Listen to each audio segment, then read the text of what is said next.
I think, therefore I am. The phrase was coined by French philosopher René Descartes in the 17th century. It's an assertion that thought and the idea of self are synonymous. Fast forward to the 21st century, they're calling it the next frontier in innovation, neurotechnology. The potential to peek inside your skull, decode your thoughts, and maybe even tweak them while they're at it. Scientists and tech moguls rave about brain-computer interfaces, neural implants, and mind-reading gizmos. Tools they say will cure diseases, boost productivity, and potentially one day connect us all in some blissful digital hive mind. But are we really ready to hand over the keys to our heads to a bunch of lab coats and Silicon Valley billionaires? Or worse still, the government? What happens when your employer has access to your brain activity? When the algorithms start whispering to our neurons or hijacking them completely? This isn't science fiction anymore. It's here, about to creep out of labs and research and development centers worldwide.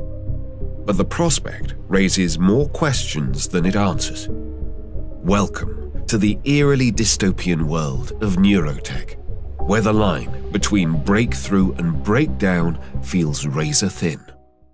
We stand on the brink of a technological revolution, one that promises to unlock the mysteries of the human mind. From brain-to-computer interfaces that allow us to control machines with a thought, to artificial intelligence that decodes our emotions in real time. But as these innovations race forward, a critical question emerges. Will we keep control of our own minds in an age where our neural data can be harvested, analysed, and even changed? At the same time, a shadowy new weapons category is emerging. Neuroweapons, capable of manipulating our minds and emotions. These covert technologies raise chilling questions about control, ethics, and the future of conflict. In this film, we'll take a look at these emerging trends, and I'll share my own experience with what I can only describe as a neuroweapon.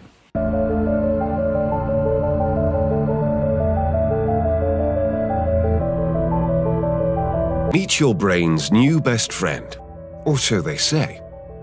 Neurotechnology, once the stuff of sci-fi, is about to crash land in your living room. There are two main categories of neurotechnology. The first is non-invasive, wearable brain-to-computer interfaces and augmentation devices. The second is implants, which, as we will find out, can also include nanotechnology.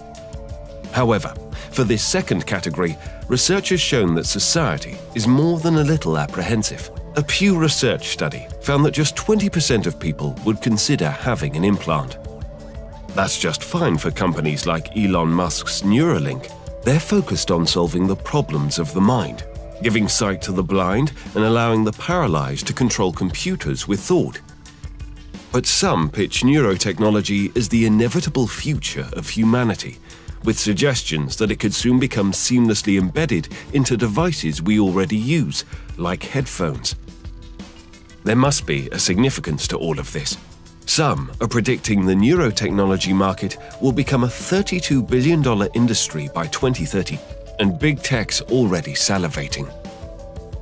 Silicon Valley giants and dozens of startups you've not yet heard of are racing to slap electrodes either onto or into your head, promising to enable brain-to-computer telepathy, decode your thought processes, and even replay your dreams. But before you buy that focus-assisting headband, let's take a hard look at what's at stake. Firstly, it's important to be clear about the potential benefits to society. Clinical trials of Neuralink have already given their first subjects a new lease of life. Now imagine the potential benefits for mental health, Alzheimer's, epilepsy, even depression. Introducing electrical current into the brain or certain magnetic pulses is being shown to very robustly treat conditions like depression, certain sleep disorders. The devices that we're talking about now are more data collection, and then you have sort of the opposite side of that coin being neural stimulation and what we're calling mental augmentation. So things like magnetic stimulation to the brain, electrical stimulation to the brain, in certain cases, what we call neurofeedback, or influencing brain activity by the merits of certain parts of it being read in a certain way. On the consumer side, the current range of devices are promising to improve your concentration and well-being. But these gadgets aren't just toys. They're bridges between your neurons and big tech's data centers. That's where it gets murky. When we're talking about neurotech, it's important to remember what exactly it is that we are measuring, and that is our brain waves and our brain activity. And that can reveal things that are happening subconsciously, and it can also reveal higher level thought processes. It uses the raw data and applies algorithms to it in order to decode what's going on. And it can use that kind of information to determine incredibly sensitive information about us, like our political opinions, our sexual orientation, our implicit biases. And so when we're thinking about the rise of neurotech and the possibility for this kind of data to be mined for insights about ourselves, we need to be thinking about this as the final frontier of our privacy. It's an incredibly frightening thought. The unique specificities and qualities of neural data mean that consumers are entering a landscape where they absolutely have a blindfold on. Even neural data from wearable consumer devices can be analyzed. Companies can access information about you, such as neurological disorders, mental health diagnoses, and increasingly elements of your thoughts. Our thoughts, our mental activity, the way we think, what we think about, the way our brain works, that's what's being commodified. Neurotech starts with the best intentions, but it quickly risks becoming a form of surveillance that we've never seen before. I think this risk of misuse increases exponentially as soon as we move away from the domain of biomedical research and clinical intervention, and we start using these technologies in the consumer space. Our brains are the last refuge of privacy, and if we lose control over this, then we risk exposing the most intimate layers of our mental life to external scrutiny, manipulation, or even exploitation. These devices are not marketed to treat medical conditions. They're marketed as wellness devices. And so the rules and regulations, in my understanding, apply differently. However, at the same time, they are collecting medical grade data. There are still gaps and things where patient and consumer data may be at risk of not being protected. Will advertisers eventually start interpreting your brainwaves to sell you more junk? Will your boss slap you with a warning if you're not fully focused all day? Experts like Nita Farahani warn we're a hop away from what she calls brain transparency becoming the norm. You glance at the program running in the background on your computer screen and notice a now familiar sight that appears whenever you're overloaded with pleasure. Your theta brainwave activity decreasing in the temporal regions of your brain. Your mind starts to wander to the new colleague on your team, whom you know you shouldn't be daydreaming about, given the policy against intra-office romance. But you can't help fantasizing just a little. But then you start to worry that your boss will notice your amorous feelings when she checks your brain activity and shift your attention back to the present. What do you think? Is it a future you're ready for? You may be surprised to learn that it's a future that has already arrived. Everything in that video that you just saw is based on technology that is already here today. Artificial intelligence has enabled advances in decoding brain activity in ways that we never before thought possible. What we've seen consistently is companies from Amazon to Tesco to Walmart and others have introduced what is considered to be bossware or surveillance technology that employees really don't like it, even if it makes their lives better. Okay, well, if you don't like your job, just quit. But what if there's nowhere to go? What if everywhere has ubiquitous monitoring? So what do we do with this? What do we do with technology that enables us to monitor brainwave activity for attention? Do we embrace it? Do we resist it? I wouldn't advocate for employers being able to track brain data. It would just be a wholesale intrusion into individuals' mental space. We don't know what the limits of that would be, and it's a coercive relationship. Around the world, there are employers that have been experimenting with these brain monitoring technologies. But the question is, what happens when this technology moves into an office or a low-risk job? And a lot of the consumer devices that are on the market today are pitched as productivity tools. If your job or your promotion depends on you saying yes to your employer, can you really say no to that? Allowing employers to track this data risks creating a surveillance culture where cognitive liberty, as we call it, the freedom of thought in the literal sense, is undermined. And it's not just a question of data protection. I think we should emphasize this. It's about protecting the very fabric of individual freedom and dignity. These devices will hoover up our brain data if we let them. Countries around the world are tightening regulations to protect their citizens. Good luck keeping up with the patent frenzy. Apple, Google, Meta, Snapchat, they're all in the game. Back in 2023, Apple filed a patent to fit their popular AirPods with hardware able to read the, quote, electrical activity of the brain of a user using an EEG device. Google futurist Ray Kurzweil predicts that by the 2030s and 2040s, nanobots the size of blood cells will swim through our bodies, linking our neocortex to the cloud. These nanobots, these blood cell-sized devices, will be going in our bodies, keeping us healthy from inside. We'll have some go inside our brains through the capillaries, non-invasively. They'll be interacting with our biological neurons. They'll extend our memory, our decision-making faculties. They'll put our brains on the internet, and they'll also enable us to enter a virtual reality environment from within the nervous system. So if I want to go in a virtual reality environment, the nanobots will shut down the signals coming from my real eyes and my real skin and create the signals that would be appropriate for the virtual environment. Tech's favorite doomsayer, Yuval Noah Harari, has a wild claim. We're not just humans anymore. We're hackable animals. In various interviews and presentations, he argues that science has already cracked us open.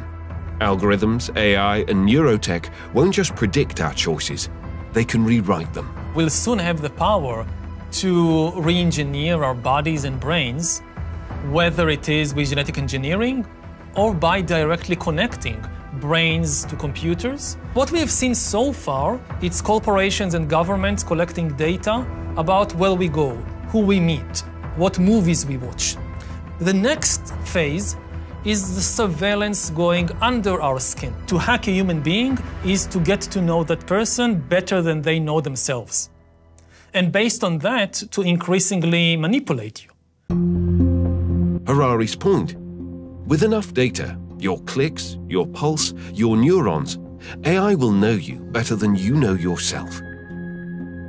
But before neurotech creeps from labs into your Amazon cart, it's worth asking, who will be holding the reins to your data? Companies in the brain augmentation space envision a future where we boost memory, learn instantly, and maybe merge our minds with artificial intelligence. A chip in your brain could make you an instant genius. The promise is breathtaking. A world where disabilities vanish, where education is a download, where creativity knows no bounds. At every leap forward casts a shadow. What happens when your thoughts aren't just yours? When corporations or governments can peek inside, or worse, tweak what's there? In the wrong hands, it's a tool for control.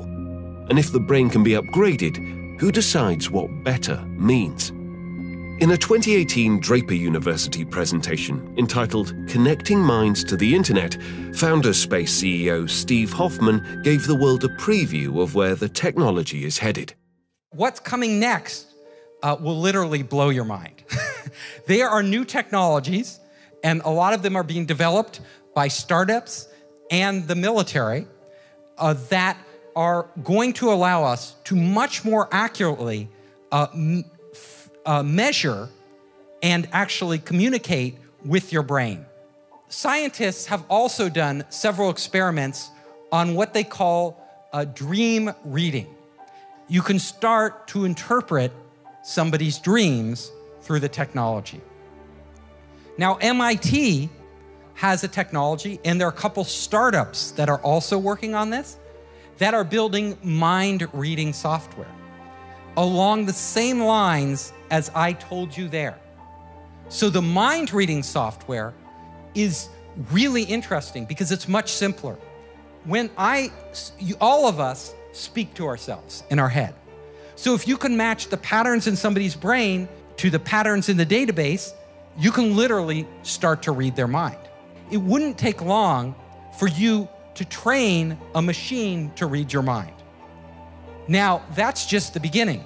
They may be able to have algorithms sophisticated enough and they get enough samples, enough data, the AI could actually learn over time what the general rules are for different words, and then you could apply it to anybody. It's currently a largely unregulated area. Unregulated at the point of design, unregulated at the point of going into the market, often with very powerful capacity to decode, to change that brain activity. They have no clinical trials. There's no oversight. There's no requirement to prove their efficacy. And there's no formal mechanism to ensure that they're actually respecting user rights in the same way as you would a patient. Neuro rights is a growing movement to protect the mind in this brave new world. In 2021, Chile became the first nation to enshrine brain rights into its constitution, guarding against misuse of cognitive data. As neurotechnology begins to creep into our lives, one group is stepping into the fray, the Neuro Rights Foundation. Founded in 2017 by neuroscientist Raphael Just and a coalition of academics and lawyers, this New York-based outfit isn't here to cheerlead the brain tech boom. As Just warned in an interview with Vox, it's not just mental privacy at stake. There's also the risk of someone using neurotechnology to directly manipulate our minds. In other words, mind control. In neurotechnology are devices and methods that can do two things. They can either be used to measure the activity of the brain or to change the activity of the brain. We're worried because, again, the brain is not just another organ of the body, and this technology can offer the opportunity to decode and manipulate mental activity. Is this science fiction? It's not science fiction. In laboratories like myself, we've been doing this routinely with laboratory animals like mice, where we can implant artificial images in the heads of mice and control their behavior. They essentially behave as if they're seeing these images that they're not really seeing, that we're actually putting into their brains with neurotechnology. What we can do in a mouse today, you can do in the future in a human. The Neuro Rights Foundation are pushing for a new kind of human rights, neuro rights, to protect your thoughts, your identity, your very self from the prying eyes of algorithms and electrodes. They argue for 5 core principles: mental privacy, personal identity, free will, fair access to technology, and protection from bias. The Neuro Rights Foundation is a 501c3 nonprofit that essentially works to ensure that neurotechnologies are leveraged for social good and safeguarded from misuse. We do cutting-edge research on the intersection of brain science, technology, and society. And importantly, we transform that research into policy action. So the Neuro Rights Foundation is an interdisciplinary team of neuroscientists, physicians, human rights lawyers, policy experts, human rights advocates. And we are all coming together because we both believe in the transformative potential of neurotechnologies and also understand that we are on the precipice of a new human experience. We believe that these technologies are going to rapidly become embedded in society, and we're excited about that, but we also want to get it right. What's concerning is that what can be revealed from the data sets today is not the same as what can be revealed from the data sets in the future, especially because once these devices truly proliferate and become embedded in society, companies will amass larger and larger data sets, which will allow them to, make it more easy to train algorithms and models based on your specific neural data. There's an amount of data that is needed in order to run the device or offer the service. But the companies scrape far more than that.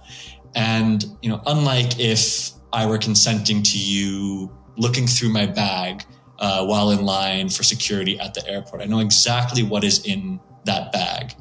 I know what you will and you will not find in that bag. I actually don't know what you will and will not find in a scan of my brain. I have no idea. I don't know how much you've taken, how much information, I don't know what your algorithms are. And so the question of informed consent is really challenging in this area because you can actually poke holes in both of those words, in informed and in consent. I mean, can you truly be meaningfully informed fully? And can you really meaningfully consent in this space if you don't understand what the full risks are or what the data are? This is a now problem, and it's about to explode. The Neurorights Foundation aren't alone in their concern.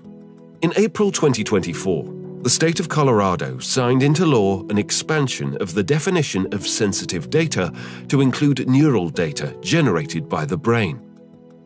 California, home to Silicon Valley, made a bold move on September 28, 2024. Governor Gavin Newsom signed SB 1223, dubbed the Neural Privacy Act. Both bills were backed by the Neurorights Foundation in a flex against what they consider to be legal loopholes allowing consumer devices to capture personally identifiable brain data. But here's the snag. These bills only protect against data that is considered personally identifiable. As this New York Times article points out, most of these device makers will be less interested in defining a person's identity and more interested in inferring what a person might be thinking or feeling. So is this a shield or just a speed bump? And what about in Europe? International human rights lawyer and author Susie Allegra believes we don't need neurorights. In an op-ed in the Financial Times, she argues that in countries such as the UK or member states of the EU, where applicable domestic and international laws do guarantee the absolute right to freedom of thought, it is a potentially dangerous distraction from the protection we already have. One thing that might be reassuring is that we do already have laws that we can develop to protect our neuro rights. Under Article 9 of the European Convention of Human Rights, there is a right to our freedom of thought, conscience and religion. The right to freedom of thought is particularly relevant here because it's an absolute right. So that means under no circumstances, with no justification, with no exceptions, can the right be violated. It may not come as a surprise, but some countries do not acknowledge the right to freedom of thought in law or, of course, in practice. Vietnam being one. China, you would think, is one as well. But the thing about China is that Chiang, who was the Chinese representative to the United Nations as it was drafting the Universal Declaration on Human Rights, was incredibly influential, and he brought with him conscience and the concepts of conscience, the philosophy around conscience. But now, in practice, there is no rights to freedom of thought in China. In 2013, under the Obama administration, the US government unveiled the BRAIN Initiative. It was a bold bid to decode the human mind with a slick $100 million kickoff budget. Teaming the National Institutes of Health and DARPA, the initiative set out to map the brain's wiring, ostensibly to fight diseases. But DARPA's involvement raises questions. Is this about curing epilepsy or weaponizing the mind for a military edge? In 2023, a chilling report surfaced, a revelation about China's next frontier in warfare. Not missiles or robots, but the human mind itself. Dubbed brain warfare, this emerging arsenal allegedly includes sleep weapons, tools designed to disrupt, manipulate, or control the enemy without firing a shot. The Washington Times reported that China is developing these neurostrike weapons that can directly attack or control brains using microwave and other directed energy weapons. The report goes on to say that China's neurostrike weapons arsenal includes using massively distributed human-to-computer interfaces to control entire populations. On May the 8th, 2024, a little-noticed hearing unfolded in Washington, D.C., not about traditional threats, but something quieter, stranger, and far more insidious. The House Subcommittee on Counterterrorism, Law Enforcement and Intelligence convened under the title Silent Weapons.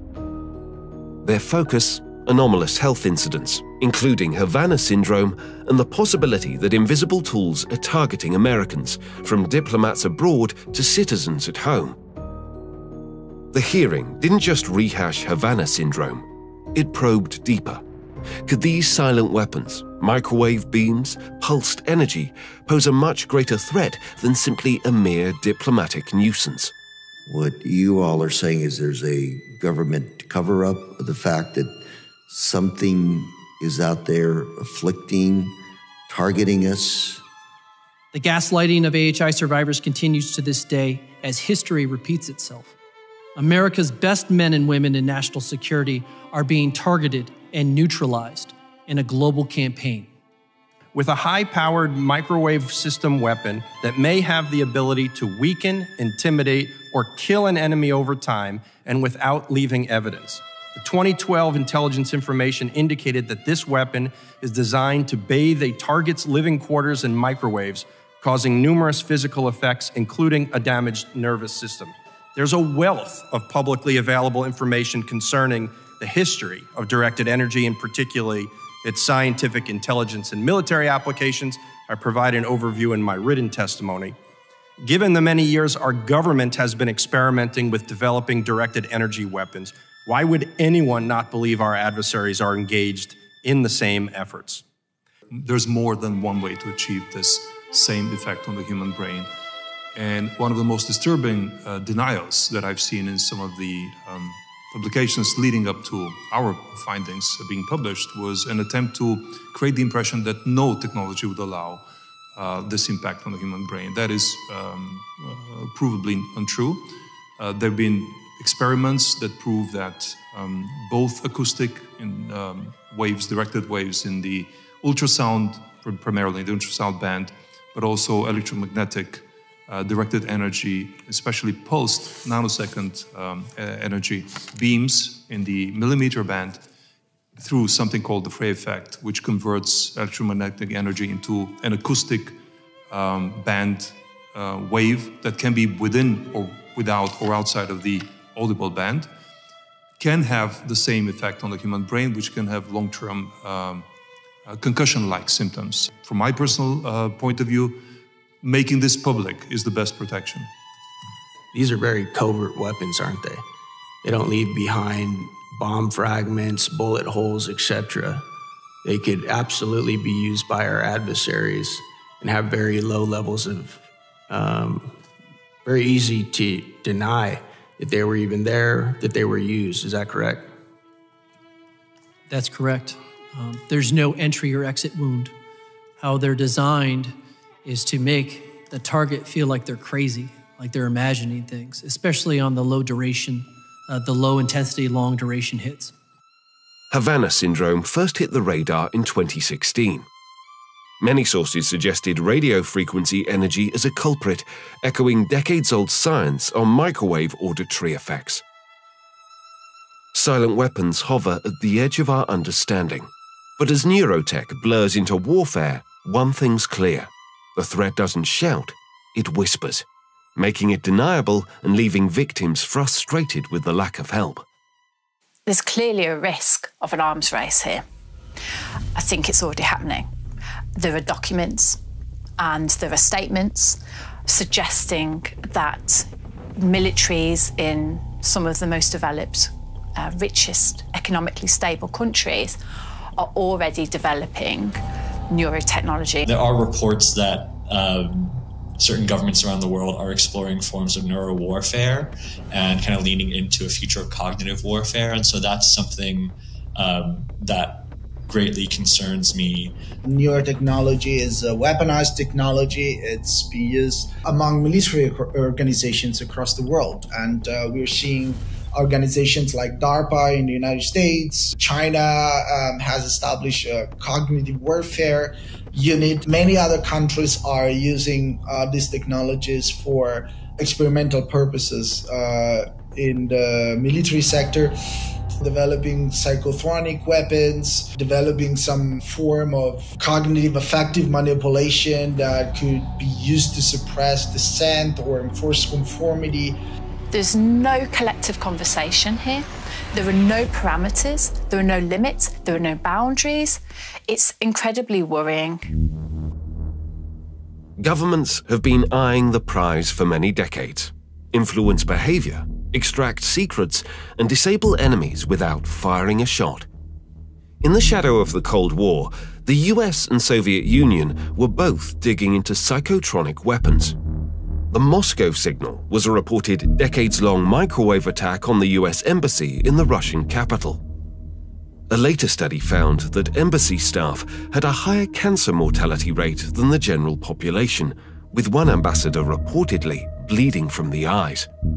During the same time period, the United States was embarking on one of its most secretive and controversial programs, Project MK-Ultra. Launched in 1953 by the CIA, MK-Ultra aimed to master the art of mind control. Over 2 decades, the program explored a chilling array of methods, including electroshock, hypnosis, and sensory deprivation, often testing them on unwitting subjects from prisoners to everyday citizens. MK-Ultra became a sprawling web of experiments, with over 149 sub-projects pushing the boundaries of science and ethics.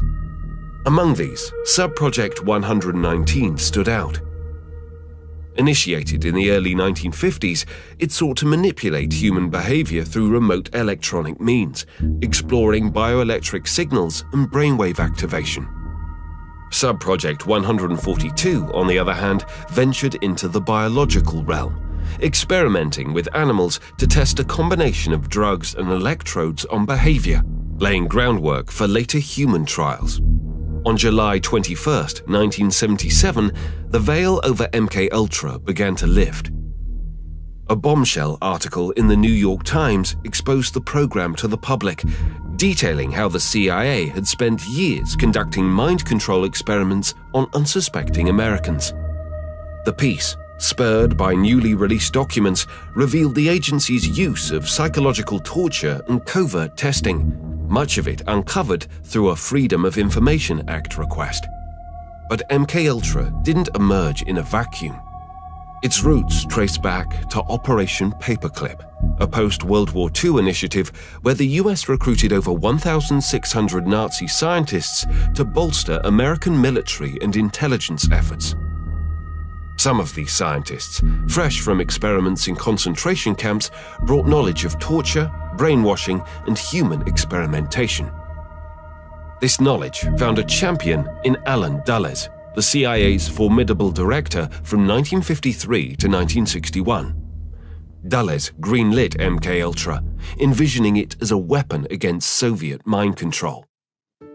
Experiments leveraging technology to alter free will weren't limited to the CIA. Meet Dr. Jose Delgado, a Spanish professor turned Yale neuroscientist who, in the 1960s, stunned the world. With a flick of a switch, he stopped a charging bull dead in its tracks using a device he called the stymoceiver, a brain implant controlled by radio waves. Delgado spent decades probing the mind's wiring, from cats to monkeys to humans, sparking awe, fear, and a flood of questions. He dreamed of a psycho-civilized society, where electrical jolts could tame aggression or shape behavior. He implanted electrodes into psychiatric patients, claiming he could trigger joy, rage, or calm on demand. His tools were crude by today's standards, but the idea? Hack the brain, control the person. Dr. Jose Delgado demonstrated remote control over a charging bull. By connecting a radio antenna to electrodes inserted into the bull's brain, Delgado proved that the animal's aggressive impulses could be thwarted by electronically manipulating the bull's muscle reflexes. Do you realize the fantastic possibilities if from the outside we could modify the inside? Could we give messages to the inside? But the beauty is that now we are not using electrodes. In recent years, Delgado has shown that the behavior of monkeys can be altered using low-power, pulsating magnetic fields.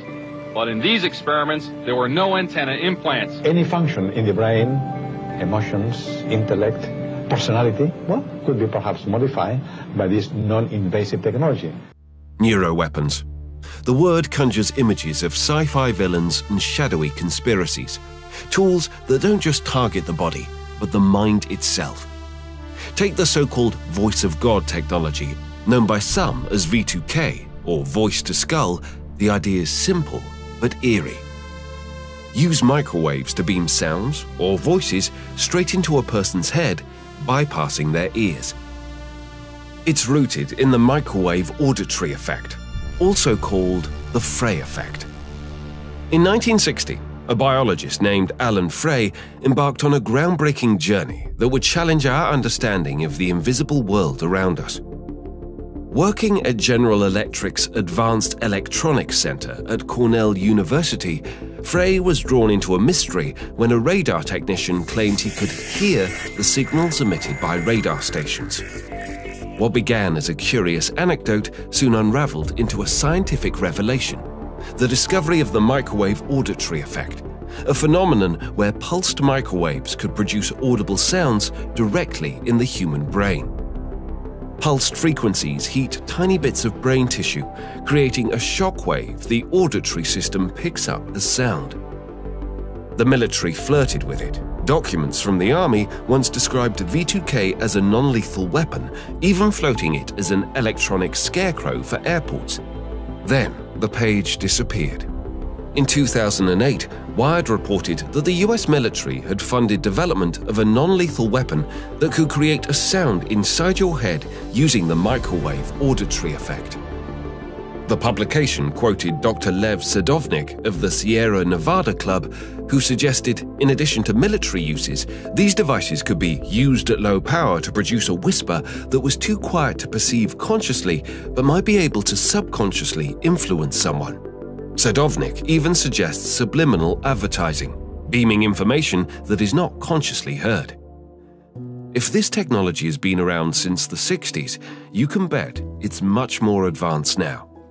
And if the mind can receive audio data wirelessly and at a distance without the need for augmentation, can other types of data be sent? Can the brain's signals, our thoughts and feelings, be read and decoded wirelessly too?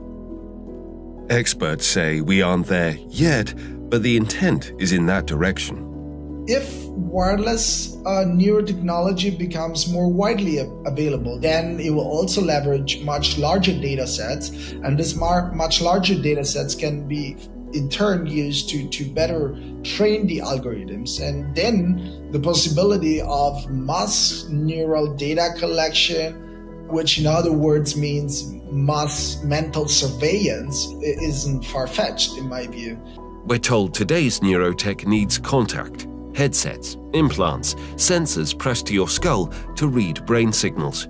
Your brain's neurons fire off tiny electrical signals, measurable as low-frequency electromagnetic waves. But the signal would be like a whisper in the wind. Could a super-sensitive receiver, maybe paired with AI, detect and decode those signals remotely in future? After all, radio astronomy already snags faint cosmic signals from light years away. As neurotech races forward, the shadow cast by Frey, Delgado, and MKUltra looms, and many are wondering who picked up the mantle. One man at the cutting edge of neuroweapons capabilities is Dr. James Giordano, who is the director of the Center for Disruptive Technologies and Future Warfare. Giordano has worked in partnership with the Pentagon's DARPA and NATO. By accessing the brain, we're able to affect its functions.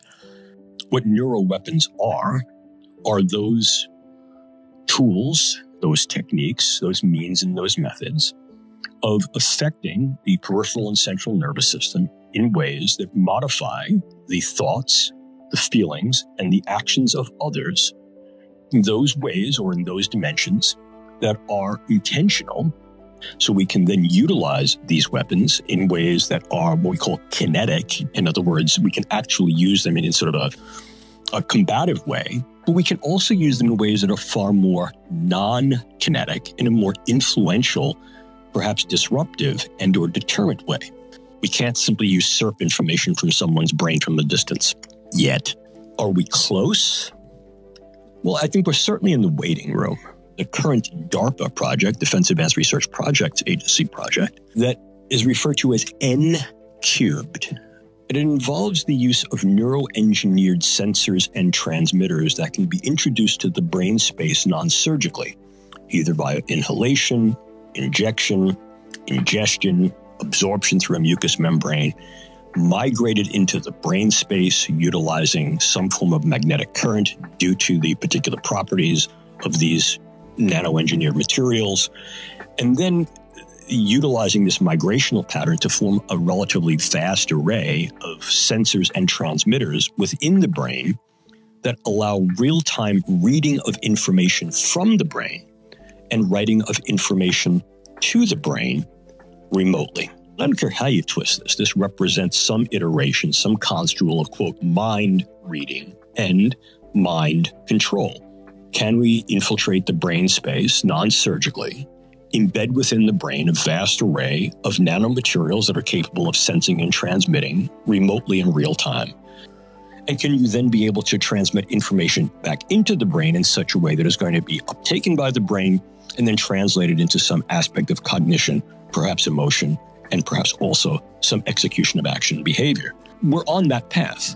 Could they be used by state agents and actors in ways that target specific individuals for clandestine engagement? Yes, absolutely. Could they, in fact, be inflicted upon an individual without this individual knowing? Well, yeah, actually they could. Some of these tools are also recognizing that the brain, as an electromagnetic organ, is therefore sensitive to a variety of energies that may be directable. And now we're talking about directed energy weapons and or directed energy devices that could be weaponized. And we're looking at a broad spectrum. For example, we're looking at directable and rangeable acoustics and sonics, ultrasound and infrasound, lasers, rapidly pulsed microwaves. And we recognize that each and all of those things speak to particular vulnerabilities in the way the human nervous system operates that can be affected by a variety of these tools that are increasing in their capability and sophistication that can affect individuals and groups of individuals in ways that they may not be aware at the time, to be able to induce effects that may be initially subtle, but are nonetheless profound in terms of altering their capabilities of thought, their clarity of thought, their ability to function, the types of thoughts they have, vigilance, capability of thought, clear-mindedness, and a host of physiological functions, their balance, their coordination, their ability to do a job, their health. I think we also do need to be concerned about the potential capability of state actors, particularly state actors that exist within authoritarian regimes, to make particular demands that these technologies be implemented for social control. It's not just the US military taking this seriously.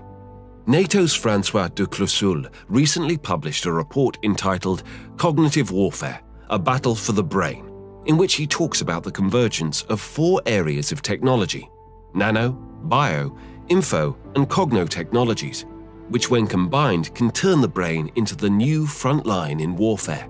Thank you for giving me the floor and the opportunity to discuss on cognitive warfare. Cognitive warfare causes an insidious challenge by attacking everyone's personal cognition. In other words, the ability to process information and to turn it into knowledge. It all disrupts the ordinary understandings and reactions to events in a gradual and subtle way that we cannot see at first sight, but with significant harmful effects over time. Cognitive warfare has universal reach. The massive worldwide investments made in neurosciences suggests that the cognitive domain will probably one of the battlefields of the future. It's where the term tinfoil hat originated. People convinced the government is sending and receiving data to and from their minds. Self-described targeted individuals report relentless voices, remote monitoring of their thoughts, and electronic torture, blaming secret, unacknowledged special access programs, the CIA, and even Elon Musk. Before I supported Trump and everything, there were two guys that traveled to Austin to kill me. I don't know if you know about this. Yeah, I did hear about that. Yeah. And two separate incidents. One guy thought I put a chip in his head. Targeted individuals claim they're under attack by invisible forces. To the outside world, it's a delusion. To them, it's a living hell they can't escape. The Wikipedia page dedicated to it even calls it a delusional belief, without any evidence to prove that statement. Marc is one of an estimated 300,000 people worldwide who identify as targeted individuals, or TIs. I run a human rights organisation in the UK, the main one in the UK regarding this technology. It's called targetedsurvivors.com. All of a sudden, I just had extreme anxiety, like I was just on edge. I was getting all of these symptoms and things that I couldn't really explain. I couldn't even put it in words at that point. This technological presence, if you like, this technological abuse became very prevalent in my life. Memory loss, which I experienced, problems with concentration, dizziness, not being able to walk straightly even at times when they would affect my inner ear, visual disturbances, pain in the ear, throbbing, pulsating headaches, choking sensations, not feeling able to breathe. I've experienced painful shots, directed energy, like almost like these sharp little pin shots, like high frequency pin shots being fired into me. So I typed in mind control into the computer, and I came across all of this technological part. I literally spent the next 3 months just glued to my computer learning all about this. And I made the decision that I was, rather than just kind of ignore it, I was going to really do my best to put the word out there in the biggest way. So I then became really involved in activism, in helping to stop these remote weapon assaults. Some people call it electronic harassment, electronic torture. I'm one of the, I would say, foremost activists in this country, alongside a few others who are bringing this into the awareness of important people in human rights, the government. One of the main things that really helped with me was understanding the symptomology of the technology and really studying that, and then correlating that with the effects that I was having personally. And I was able to verify that I was having this, not just for myself, but through other people, by corroborating this with many, many, many other people, both through online, people I spoke to personally. I spoke to hundreds of victims over the course of the next years, building up the picture through patents, seeing that there was over 100 registered patents to do with mind control, pertaining to mind control technology. There is a lot of evidence out there backing this up as well.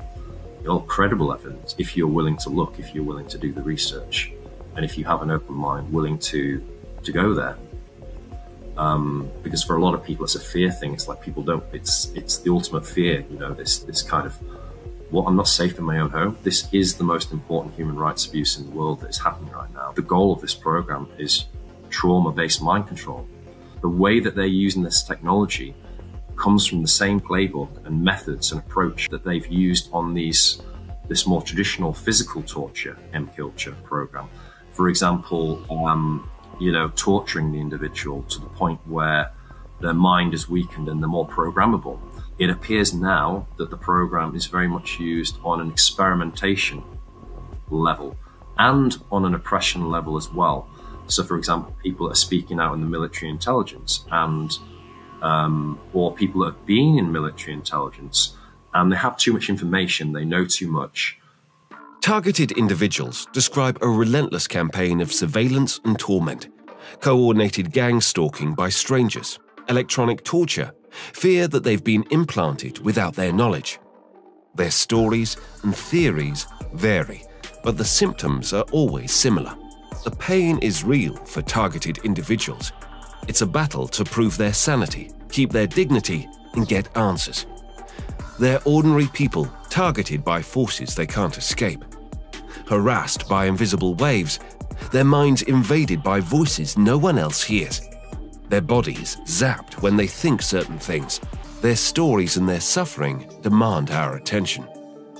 There are simply too many cases reported for this to be a delusion or mass psychosis, and the symptoms are too consistent to dismiss. Yet many are often written off as having mental health issues. Every day is a battle against an enemy that denies its own existence. For most, the mind is a sanctuary, private and untouchable. But for the people targeted justice represents, it's a battleground. As the leading organization supporting targets of this harassment, Targeted Justice search for truth in the shadowy world of experimental, hidden technology and covert surveillance programs, run by those who live it themselves. In this clip from the Danny Jones podcast, Targeted Justice's medical lead, Len Burr, describes his own experience as a target. It starts very suddenly. It's vibration. It's high pressure in the head, and your whole body vibrates. Deafening sound. You also hear voices. Yeah. The voices, V2K is a part of it. In Havana syndrome, I sent you that clip. The very first reporting by CNN, they said that people hear noises and voices. Mm-hmm. And after that, there was it was not part of any reporting. People think that hearing voices is a sign of psychiatric disorder, right. But it just takes a little bit of education to understand this Frey effect, this microwave hearing has been around for a long time, has been known, and voice modulation has been demonstrated in the 70s. There's published literature about it. The most plausible hypothesis is directed pulse microwave energy. So that's the causative agent. That's what causes the brain damage. Directed pulse microwave energy. Yeah, pulse is very, very important because if you just microwave, it just heats up. But short pulses produce that thermoelastic effect. So the tissue is just expanding and collapsing in that way.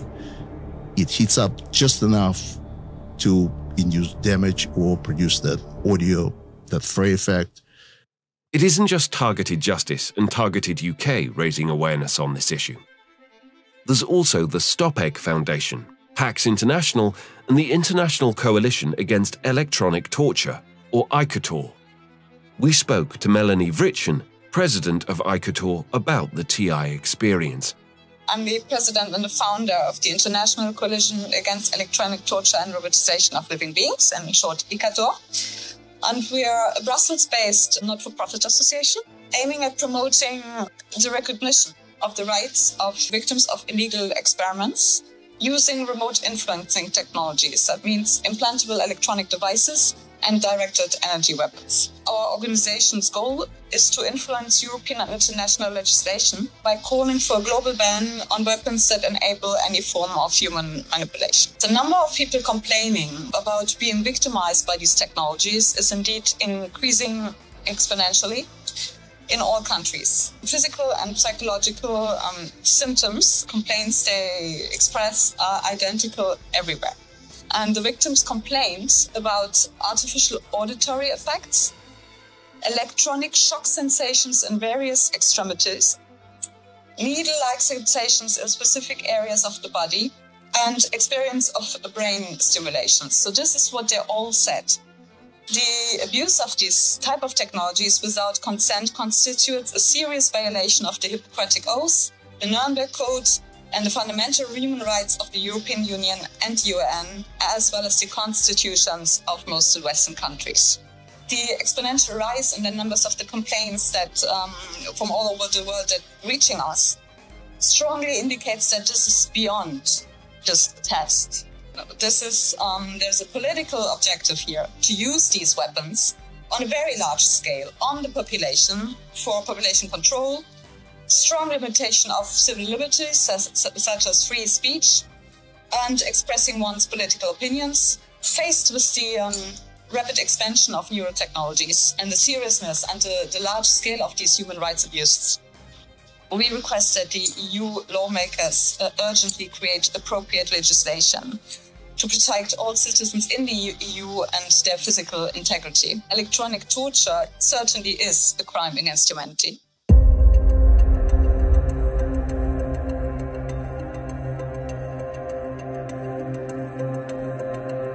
Victims describe directed energy, microwaves, radio frequencies, or pulsed electromagnetic fields deployed with surgical precision. They report searing pain, pin-like attacks all over their body over extended durations, synthetic tinnitus, and voices. Others cite burns, memory loss, even heart palpitations. Often these electromagnetic attacks are reported to react to thoughts. One victim from China managed to make the mainstream news. An unusual type of harassment has reportedly appeared in China, seemingly taken from the pages of a science fiction novel. Some claim the Chinese regime has developed a special kind of technology used to broadcast information directly into a person's mind. Known as electronic harassment, it's allegedly used to silence those who dare to speak out. Wang Haibang says he's been suffering from what he calls electronic harassment for 12 years. He explained that it all started after he filed a corruption report in 2008. It was against then police chief of the Wuning County Public Security Bureau inside Jiangxi province. They observe my mind with the device and watch my movements. They also use the audio function to send voices to my mind, disturbing me round the clock. Wang says he believes the local police are behind the electronic harassment. He explained that to him it seems that they take shifts talking, insulting, and denouncing him in an effort to spark his anger and make him talk back. According to him, the technology makes it so that only he can hear the noise. He describes it as a never-ending battle in his mind. Wang began in Beijing in 2015. It's taken him 4 years to get confirmation about the technology from China's Ministry of Public Security. The reception staff of the Public Security Ministry said that they indeed have this kind of equipment. It's very expensive. It's available in all police departments at the county level and above. The equipment can monitor your thinking and send voices to your mind and talk to you in your head. The CCP hasn't hidden its intention to weaponize mind control. Regime media mouthpiece Xinhua reprinted an article earlier last year speaking highly of the technology's military and wartime value. The article says the purpose of mind control weapons is not the destruction of an enemy's flesh, but of his will. It also says the new technology doesn't require a chip implanted in the human brain. Instead, electromagnetic waves, light, sound waves, smells, among other things, can be used. Reporting by Xu Wenhui, NTD News.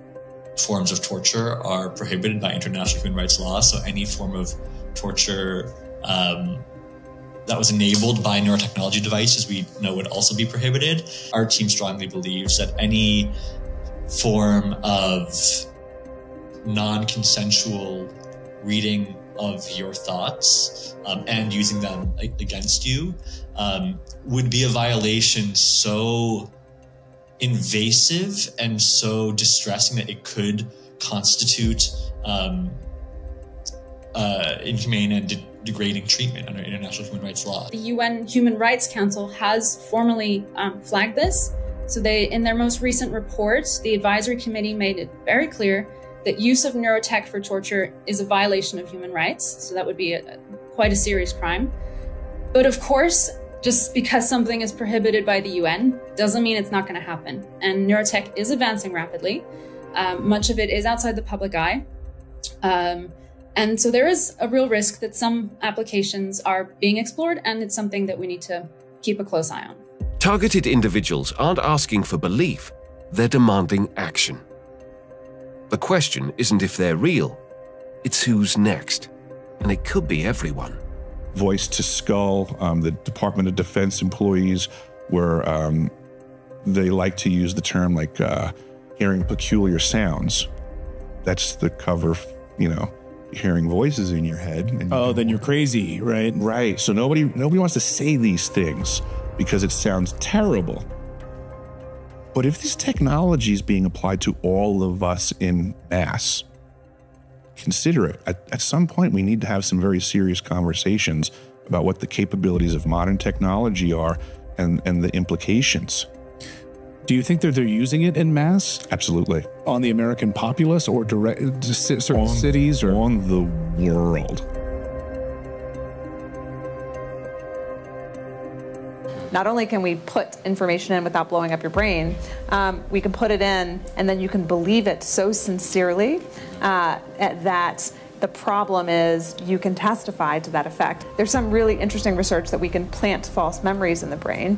And in a different context, one of the emerging areas that's really interesting in law neuroscience is pain detection. And once we understand the circuitries that cause pain, I guess the question is, could we then instill pain and use that in many coercive measures in the legal system as well? It has many names. Havana syndrome, anomalous health incidents, electronic harassment. It's happening to military personnel, spies, and civilians. Yet on the civilian side, it's often overlooked or ridiculed. Somebody is using exotic weaponry against law-abiding citizens with cases reported around the world. I too am experiencing these attacks, which started after I retweeted a video of a whistleblower in Ukraine alleging he witnessed a crime committed by a member of the British royal family.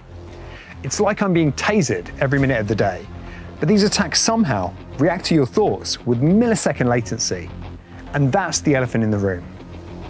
Targeted individuals are telling the truth. This is a weapon that seems to be able to capture your thoughts in real time and can inflict a variety of effects on the brain and body, including various types of pain and unintended movement of the limbs, as well as being able to send different types of data directly into the mind.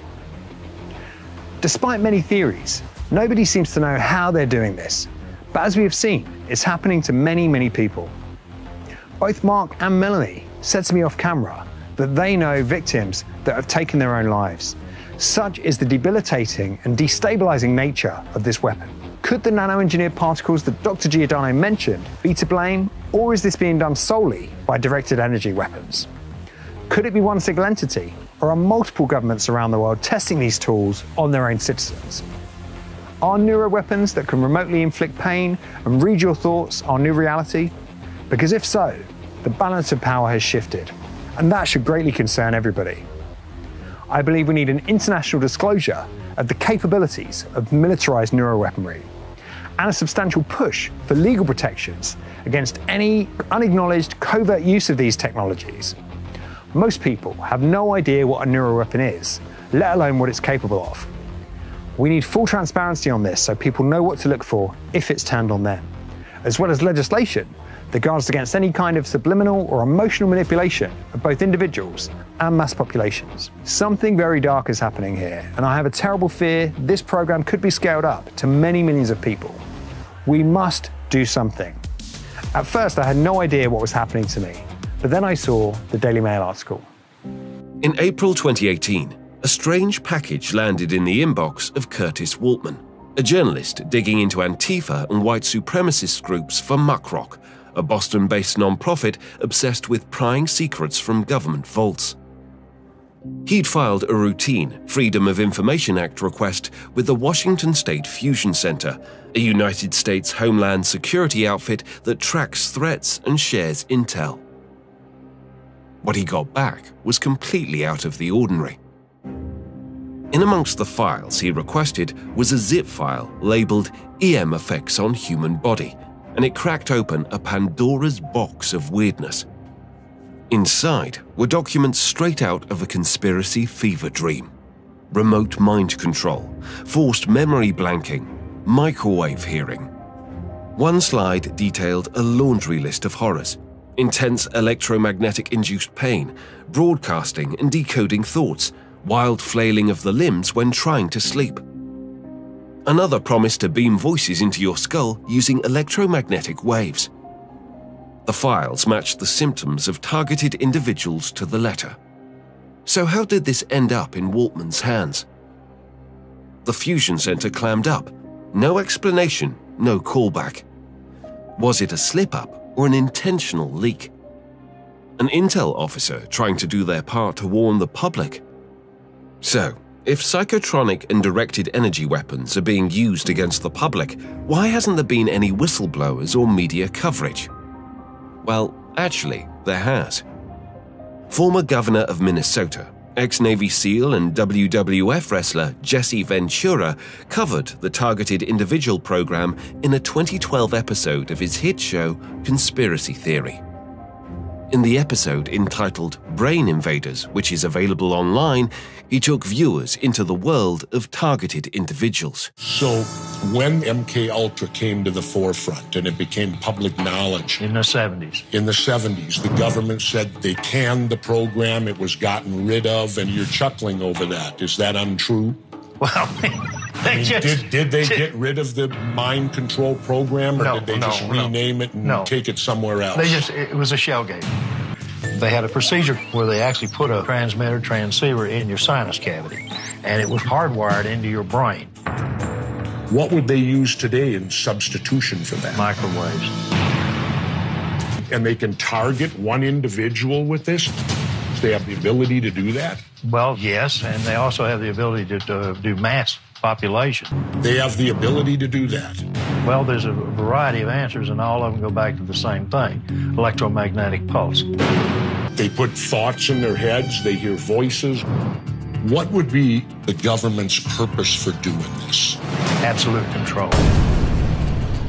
One of the guests interviewed in the episode was Dr. Robert Duncan, a Harvard-trained scientist who worked with the CIA, DARPA, and the Department of Defense. I've worked on projects for the CIA, Justice Department, Department of Defense. We've run into a few people that claim they got voices in their heads, they sleep inside tinfoil boxes, they do a lot of crazy things, it seems. But when they talk to us, they seem totally normal. They seem totally sane. Are these people crazy, or is the government doing this to them? The government's doing this to them. They're called voice of God weapons. So you know for a fact that these weapons that you worked on, they're being used domestically today? Absolutely. It's the ultimate weapon. To your knowledge today, are there citizens of this country that are being abused with this technology? Worse than abused, that's a light word. They're being tortured. They easily could be broadcasting across the country messages to people and causing them extreme pain. That's part of the whole world domination strategy. Control the population from subconsciously to consciously. So what you're telling me, every one of us should be in fear of this because every one of us at some point will be targeted? The technology's advanced that far. In another interview with the Danny Jones podcast, Duncan went a lot further. A lot of these school shootings, I think that you hear about on the news. They hear voices. And the news, the mass news media will just write them out. Oh, they're crazy. About 20 years ago, I realized some of my research was being utilized on my own citizens. And that was unacceptable to me. And since then, I've done hundreds of interviews, interviewed 2,500 victims or targeted individuals, as they're called. We've been working on the same weapons, directed energy weapons, often referred to as mind control weapons. Chinese are working on them. The Russians and U.S. have had them for a long time.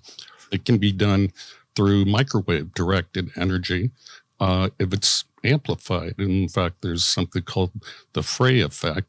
The Army had it on their website called V2K, and that's how a lot of people refer to it, that can pipe voices into someone's head. You can't plug your ears. It actually vibrates the brain, which is like many concussions, through the small pulses that expand the tissue and then contracts it, then goes to the inner ear where they can hear it.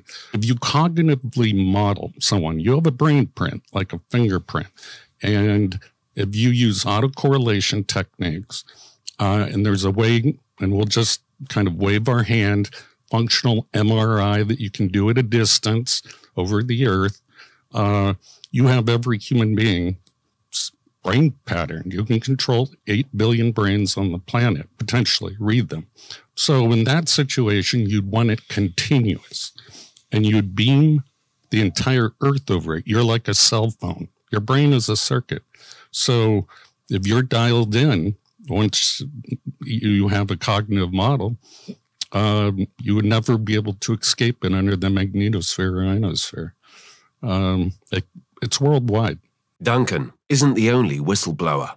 In a 2012 interview with the International Centre Against Abuse of Covert Technologies, Barry Trower, a British physicist, former Royal Navy microwave weapons expert, and MI5 MI6 debriefer, says he saw the creep of these silent weapons decades ago. I trained with the government microwave warfare establishment. With one pulse frequency, you can just make people so suicidal, they can't be bothered to act like a demonstrator anymore. All they want to do is sleep or lay in bed all day. So, if you're targeting demonstrators, you make them suicidally depressed. If you want to cause a specific psychiatric illness, you would have an infrared device that followed the person, and you would link it to a pencil-thin microwave source, so the microwave beam would always target a specific gland or a specific part of the brain or an eye or a heart. They can cause insanity, and it was an experiment. One of the experiments was to take an ordinary sane person, cause insanity, and have a psychiatrist who was unknown to everybody diagnose schizophrenia or paranoia or a psychiatric illness. That was a successful outcome, and the person would spend the rest of their life in an asylum in misery, but to the government scientists that was a success. In another interview with independent British media outlet UK Column, Trower goes on to point the finger at unelected, unaccountable facets of government. They can decide to carry out an experiment on people. They can cause the death of these people, and they have done. They found they could put pulses in the microwaves, or modulations, and the modulations could interfere with the natural brain waves, called entrainment. And they found that when you entrained a brain for causing aggression or whatever, when you entrained a brain, the effect could last up to 6 weeks. And we're talking severe aggression, severe sexual aggression, total and absolute despondency, hopelessness, suicidal tendencies.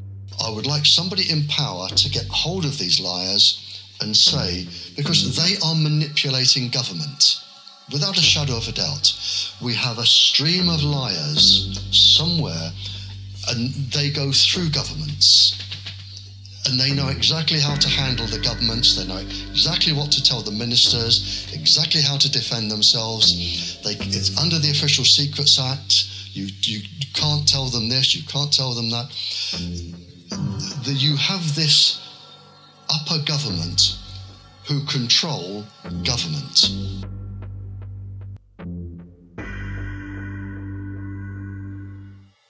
From the northern reaches of Finland emerged a voice that dared to challenge our understanding of the modern world. Rauni-Leena Luukkonen-Kilde, a respected physician, spent her later years unveiling what she saw as a hidden truth. The militaries of the world are far down the road in the development of brain weapons. My background is that of a medical doctor. I'm a retired chief medical officer of Lapland, which is the northern part of Finland. I've also been director at the National Board of Health.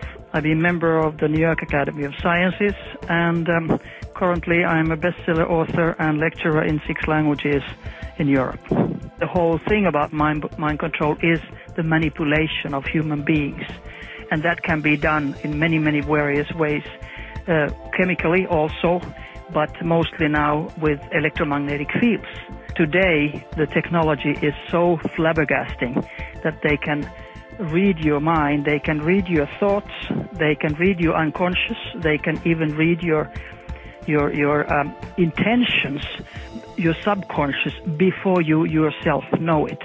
And of course, these are thought signals that supercomputers like from NSA, National Security Agency, they turn them into words and sentences with extreme speed. There are professors, there are scientists who deliberately or not knowing give total disinformation. They don't know about the military research, which is always about 50 years. 50 years, minimum 30, but 50 years before the academic research. And that's why the academic people don't know anything about the whole thing. And they always pick out young men who maybe have psychological problems before, and then they start beaming the frequency of hate. And when the frequency of hate is beamed at you for months or a couple of years even, there's nothing you can resist. You have to be a robot and you have to kill. And when you kill yourself, then they can't, ask questions about you. If they want you into a rage, there's a frequency for rage. Of course, the military has to exercise. If they have a new weapon, they have to exercise. And who do they exercise with? Well, from Norway, they can't go against Finland or Sweden or Russia, which are neighboring countries. They can go against their own population. And the same, of course, goes for the US. Another whistleblower is Dr. Nick Begich, a name that resonates in two worlds: Alaska's rugged political lineage and the shadowy realm of mind control. Son of a late US congressman, Begich has carved his own path. For targeted individuals, Begich is a rare ally. The following clip was taken from his presentation at the 2015 Covert Harassment Conference. What Delgado discovered by the mid-'80s is that you didn't need any implants. You just needed to manipulate the energy itself, and you didn't need a great deal of energy. He discovered that 1/50th of the amount of energy in the natural background noise of the Earth was sufficient to manipulate the behavior of human beings if you could hit the right frequencies. Now, Jose Delgado, when he figured out that you didn't need implants, you just need to manipulate the energy itself, this became kind of the essence of sort of where everything went from there. The Navy set up a new set of regulations for human experiments. It was approved in 2006. And in this, they specifically call out mind control experiments and who has the authority to approve them. And the persons with the authority to approve them is undersecretaries of the Navy in the case of Navy intelligence or naval research. Now, it's not just CIA. Naval intelligence does this work. The Marines have a section on non-lethal weapons that this falls under. The Air Force has the Electromagnetic Directorate, which is working in an area called controlled effects, which deal again with mind control and physiological effects on human beings. And the third leg of controlled effects is the human operator. And what they say in this particular article, produced by the Electromagnetic Directorate of the Air Force, is that we can target or create the illusion of all of the senses in the human body, sight, sound, touch, taste, to give people complete memory sets, complete experiential sets that you wouldn't be able to distinguish the synthetic from the real. One of the other ways that this technology can be exploited is really quite simple. There was an article produced by Perimeters, which is a military publication. Perimeters, you can look it up. It's the I believe it was the fall 1998, but you can look up the article name called "The Mind Has No Firewalls." Very important article. This article talked about all the various ways in which you could introduce mind effects or mind control technologies using modern technology today. The idea that someone believes that they can interfere with your free will, this is something that most religions in the world say God won't even do. Yet, men think this is their appropriate direction in technology to interfere with the way consciousness flows. Finally, there's Brian Coffrin. a self-proclaimed whistleblower who never appeared on camera. Cochran went viral with a number of audio recordings where he alleges he was once a cog in a shadowy machine, an employee at a security company in Seattle, Washington, allegedly wielding silent weapons being used to target innocent Americans. His voice carries conviction, detailing a world which matches up with many targeted individuals' experiences. I'm a security industry specialist who worked for a private security company in Seattle, Washington. I am no longer employed by this company. I chose to leave because I could no longer in good conscience work for a corrupt company that is involved in a highly illegal federal program that is blatantly violating the constitutional rights of American citizens on a daily basis. This technology manipulates the electrical signals in the brain, thus controlling thoughts and feelings and emotions and sensations throughout the body. This technology can also be used to manipulate the emotions of the target. It can induce fear, love, hate. It can cause you to be nervous. It can cause you to be confident. It can cause you to be depressed. It can cause you to be happy. This technology can be used to beam images and even motion pictures into one's brain. This technology can also be used to read the thoughts of the target in real time, and they can read your thoughts verbatim as they occur within your own mind. The overall effect of this technology is one that can control the mood, the attitudes, the thoughts, the feelings, the emotions, and thus the motivations, and then the actions of the target. All day, every day, 24 hours a day, 7 days a week, 365 days a year. It is a highly sophisticated technology. It is one that produces literal and total and complete mind control over the targeted individual. At the United Nations, the fight against torture is a cornerstone of its mission. Physical and psychological torment have long been condemned under international law. But what happens when the weapon isn't visible? When it's electromagnetic waves, pulsed energy, or nanotechnologies targeting the body and mind? In 2018, a petition reached the UN Human Rights Council.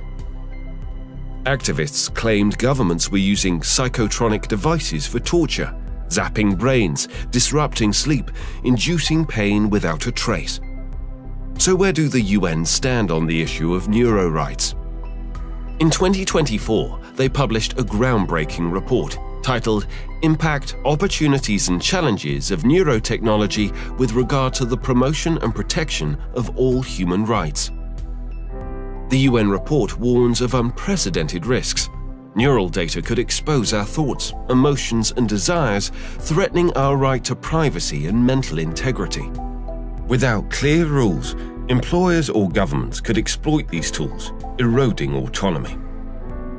From global standards to public education, the report urges action to protect our rights while embracing innovation.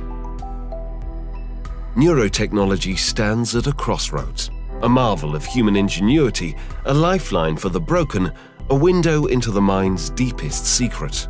But as we've seen, its shadow stretches far beyond healing. The tools that promise to enhance us could just as easily enslave us, turning the brain, the last bastion of our individuality, into a battlefield. This isn't a distant dystopia, it's a risk we're already flirting with. Are targeted individuals the digital lab rats? We know from MKUltra that these kinds of programs are possible and don't ask for permission from the people they recruit as guinea pigs. Now, neurotech hands them sharper tools, nanotechnology, real-time brain data, directed electromagnetic pulses. Zbigniew Brzezinski saw it coming. Brzezinski wasn't just an author. He was a man who'd helped shape US policy under President Jimmy Carter. In his 1970 book, Between Two Ages, the future National Security Advisor warned of a technotronic era, a world where technology and psychology fuse to control entire societies. He wrote of elites wielding data and science to manage humanity, predicting a grid so tight it will soon be possible to assert almost continuous surveillance over every citizen. In one of the most famous quotes from the book, he wrote, "I foresee a time when we shall have the means and therefore inevitably the temptation to manipulate the behavior and intellectual functioning of all the people through environmental and biochemical manipulation of the brain." Was this just a good guess or a chilling warning from an insider who knew where military advances were headed? Brzezinski wasn't alone. In his final goodbye address, President Dwight Eisenhower gave the world a stark warning. In the councils of government, we must guard against the acquisition of unwarranted influence, whether sought or unsought, by the military-industrial complex. The potential for the disastrous rise of misplaced power exists and will persist. We must never let the weight of this combination endanger our liberties or democratic processes. Yet in holding scientific research and discovery in respect, as we should, we must also be alert to the equal and opposite danger that public policy could itself become the captive of a scientific, technological elite. Fascism doesn't need jackboots when it can whisper directly into your neurons or zap you for wrongthink as soon as an idea creeps into your mind. Some of the devices, some of the technology, some of the scientific papers are reporting the ability to interfere with the human mind, interfere with what we would perhaps think to be spontaneous, autonomous thoughts, thought processes, mental states, but are actually being influenced externally and without our knowledge. That's a complete violation, a complete erasure of our individual autonomy. What does it mean to be entering a new paradigm where there are deeply embedded technologies that have the potential to change our brain activity? The idea of technologies being able to transform or alter the very neural processes that lead to who we are and what humanity is, it makes this deeply urgent and existential. This is a revolution that will fundamentally transform what it means to be a human. If your freedom to think freely and the privacy of your mind are endangered, then all the other freedoms that depend upon these two basic freedoms will be violated. Like with any powerful technology, neurotech can be used for good and it can be used for harm. And so that has the potential to really reach into the core of who we are. So our thoughts, memories, emotions, sense of self. With the current consumer technologies on the market, that's not the case, but there's research going on behind the scenes. There's more powerful technologies coming. And misuse of that is particularly chilling. We are sleepwalking into a world where our thoughts can be accessed, predicted, manipulated without our consent and potentially even without our awareness. Will this hijacking of our cognitive privacy be sold to us as a Minority Report-style attempt to tackle pre-crime? Will dream thieves be able to steal intellectual property and secrets while you sleep, like the movie Inception? Will we be able to install Total Recall-style fake memories into our brain to escape our dreary lives, as Google's Ray Kurzweil predicts? Hollywood's been warning us for a while that a dark future awaits us. Think of The Matrix, a world where humanity's plugged in, stripped of agency, living as batteries for a system that owns them. Neurotech could be our slow slide into that pod. If your perceptions can be hacked, your emotions dialed up or down, your choices scripted by a signal, what's left of you? This technology has the potential to reduce us to nodes in a techno-fascist smart grid, where dissent is not just crushed, it's erased before it forms as a thought. We're not there yet, but the pieces are falling into place. The growing techno-political oligarchy that is emerging around the world, they have a great interest in your minds. They have a great interest in your thoughts, and they have a great interest in surveying and governing your behavior. I consider that neurotechnology isn't so much a new threat or a new challenge for human rights protections. It maps on to all of the existing systematic challenges that human rights face. Inequality, discrimination, poverty, abuse of power and powerlessness, coercion, exploitation, all of these things will be present, if not amplified, in some contexts through the use of neurotechnology. So we really need to think in a joined-up way how to provide international protections for individuals, for the human mind in this context, and we need to do it quickly. Neurotechnology's promise is dazzling, but its threat is existential. Will we wield it to rise, or let it bury what makes us human? The choice isn't tomorrow's, it's now. And the clock's ticking, louder than you think.